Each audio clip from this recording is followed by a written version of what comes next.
All right, people, the developers discussion dropped like yesterday or the day before. So I just kind of wanted to go over and give my 2 cents about what I think of all of the questions and answers that have come out. Now, some of them I find really freaking awesome. And the other ones, I understand the convenience of them, but don't really see, like, they don't excite me all that much. So let's go ahead and get into this. Question 1. I wish there was a private chat function so I could chat to my friends before entering their worlds. Answer, chat function is coming in version 1.2. And the travelers who have unlocked the friend system can chat with friends from the friend screen or via a shortcut button. If your friend is offline, they will receive your message the next time they log on. Holy crap, is that... Why was this not implemented before? Because there are many times like where I want to hop into my friend's world, but I don't know if they're busy. But if I message them on like Discord or text them or something, I don't know if they're going to get it immediately, but if they're playing the game, I know they're going to be getting it, which is great. And then, you know, if they don't answer it, then I don't know what that says about me as a person, but if my friends don't talk to me, maybe I should be reconsidering my life choices. All right. But overall, I think that is a very, very good function. So question 2, my friends keep changing their nicknames all the time. I can't remember who is who, and I wish I could add a note. Well, now, version 1.2, they say that you will be able to change your friend's name in the chat. That is one of those things where I find just, that's okay. It'll be cool. I'm a traditionalist, so when my friends change their name to like Kuching Simp 69 or something like that, then I can just go ahead and change their name back to, I don't know, whatever it was before. Maybe I'm projecting myself onto them. I don't know. But that is a nice feature. It's just not one of the ones that I am super excited about.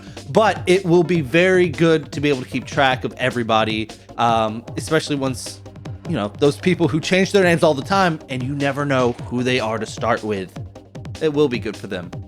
Question 3, I wish that I could add a trackable pin so that after closing the map, I know which way to go, just like with quest objectives. It's getting annoying having to repeatedly open the map and check on a journey because you're going off track along the way. Holy crap. Why was this not implemented immediately? There are things, I mean, okay, let me just show you what's so annoying about this to me is that it's in the game, but it's not for the things you're wanting. So the trackable pins, great and whatever, but it'd be nice to have like those 4 or 5 I could place on the map and just be like, okay, I'm trying to get here, or like the navigation for commissions or things like that. The things you do all the time. Why is there not a trackable function for those? You freaking have the Adventurer's Handbook here, which you can go to the bosses and say, I want to go let's just try to find one of these hilly trail shooters. Okay, great. That's on the map.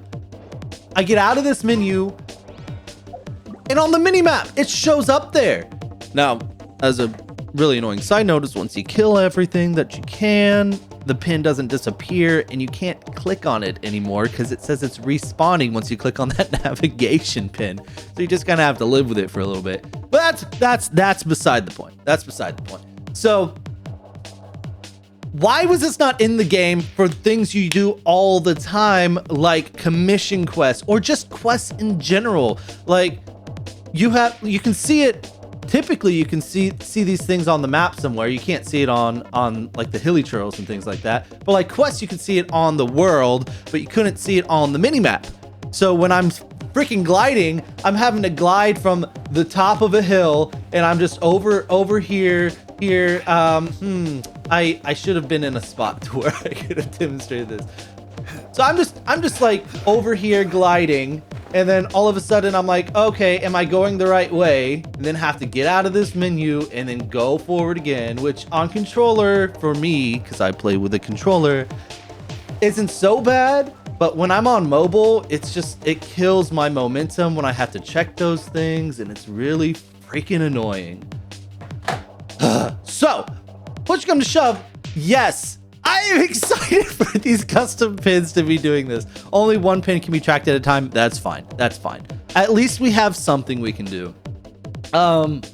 I wish I could repeat a domain without having to leave and enter. This one, as weird as it may sound, did not excite me a whole lot. But that's because I am bad at this game, and every time I'm grinding one of the higher level dungeons, I typically go and recharge my health at one of the statues of the 7. I don't know why when you go into the domain, it doesn't like give you full health immediately, considering most people will probably likely try to do that. I think that should be a feature. But I mean, I don't know.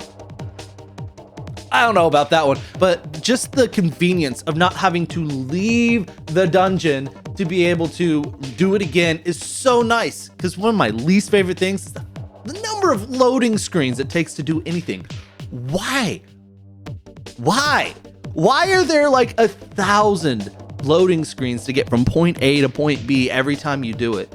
Like, for me, my typical time when I go through a domain, it's recharge, so all of my health is full at the statue of the 7, so that's one loading screen, which means then I have to quick travel to the domain I want to go, which is another loading screen, and then you have to enter the dungeon, which is another loading screen, and then you select your party.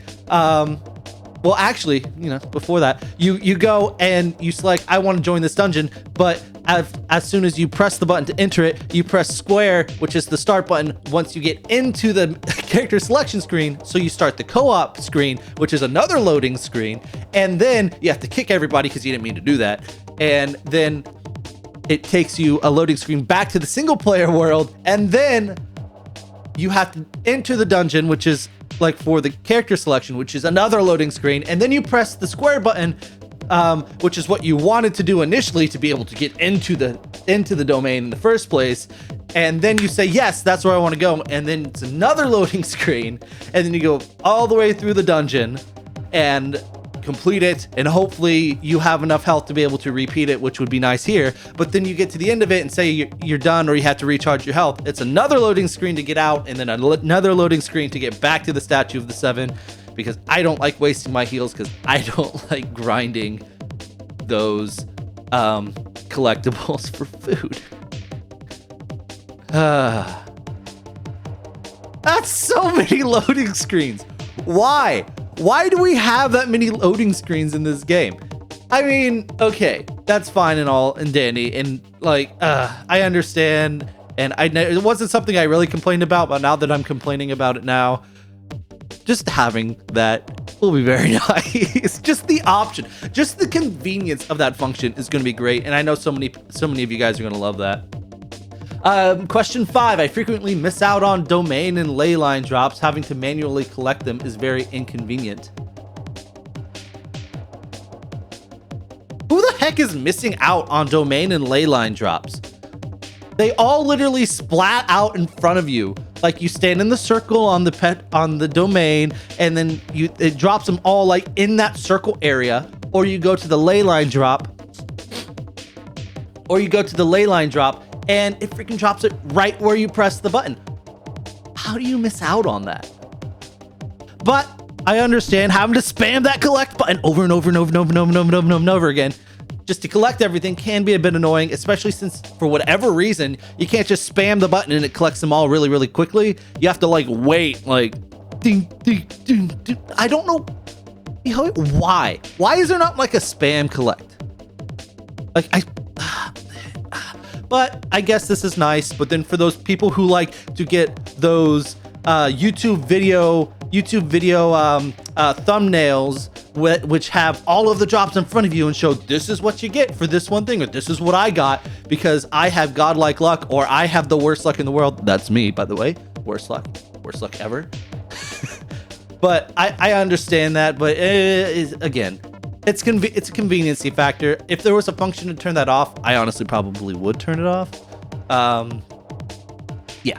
Anyway, question 6. I want a dialogue autoplay option, which is, that's not a question now that I think about it. It's like, it's statement 6. I want a dialogue autoplay option. Okay, that is actually, it's convenient for those people. For me, I actually like that because I don't want to have to I don't want to have to press the buttons while I want to set down my controller during cutscenes and just watch them until it requires, the input from me. So that is going to be very nice, just to be able to have that autoplay to be able to do things. I know some people just want to like spam past it, or they don't care about the cutscenes or anything. That's all fine and dandy. You do you. It does not bother me one bit. But I'm the type of person who I will just sit there. I play the game partially for story and partially for the content. So I will be watching all cutscenes all the time, all the way through. Which leads into question 7, which was probably one of the most hyped things that I found on this list when I started reading it. It was, I wish there was a place to view the dialogue for quests I have already completed. Sometimes it's nice to go back over the story. Now, I have a minor concern with this, but if it's basically you press this quest, you watch the cutscenes again to experience the story again, holy cow, will that be amazing? Because I was thinking, like, the rate that this game is going to come out, I'm like, what if happens if we get to like chapter 6 and we're like, crap, I want to experience the prologue in chapter 1 again because they were so good. Well, like, why can't we have a like re-experience the quest button or something like that? But just honestly being able to go back and watch the cutscenes should be able to satisfy me enough to do it if it's watching it. However, it says in the travelogue section of the archive, all dialogue, text, and audio from previously completed Archon quests and story quests will appear. MiHoYo, why can't you just throw in the video portions with that as well? I hope when I click on this, it brings up that cutscene again with the voice acting and everything, because I think Genshin Impact's voice acting in English, because that's what I played in, is actually extremely good. It's one of the better places where almost every character I have played has really good voice acting.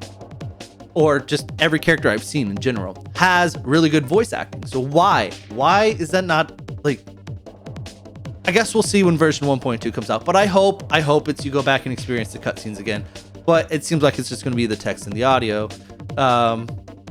Like you can play it and then you listen to it. I just hope the video goes along with it.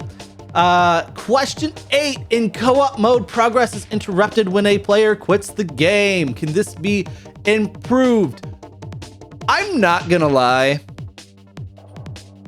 I'm not fully certain what this is talking about because I don't co-op enough, or when I do, when the people I'm playing with all join at the same time and then they all leave at the same time. So I've not really had anything too crazy with that. But just being able like to not have like, I think what it's talking about is when a player leaves, it like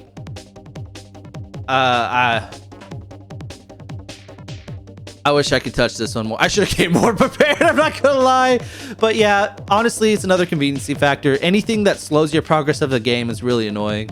So just the fact that this is going to be just help in general with you continuing to do what you want to do without being interrupted is very nice. Now, the fact that when you leave co-op mode, you get placed right back where you were before you entered co-op mode.